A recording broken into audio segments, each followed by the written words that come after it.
altos, muy altos decibeles y parlantes coloridos que parecen la estructura de un edificio. Son las bocinas en las que el reggae, la champeta, el calipso y la soca nos dicen que estamos en la región Caribe. El Picó, una muestra más de alegría. ¡Porte eléctrico! ¡Porte eléctrico! ¡Apareció de ahí la tribu del Solito y el Teco! No esperaste ni siquiera a que los meses se fueran. Porque lo hiciste si el amor...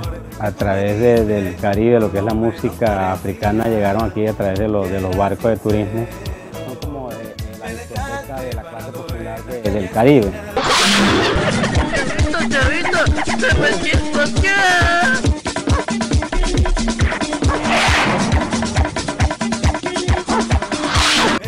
Bueno, cuando tú llegas al Picó, sientes la emoción, porque el sonido y el golpe que tiene y la música que tiene el Picó, ahí entra la emoción, entra la sangre como que a calentarse, y a través de los tragos y una buena chica, entonces ahí la gente se entusiasma, se espeluca, acá me llamamos espeluque, porque el Picó tiene buena música y suena bien, y cuando ese Picó suena bien y tiene todos estos elementos, así que va a gustar donde quiera que llegue.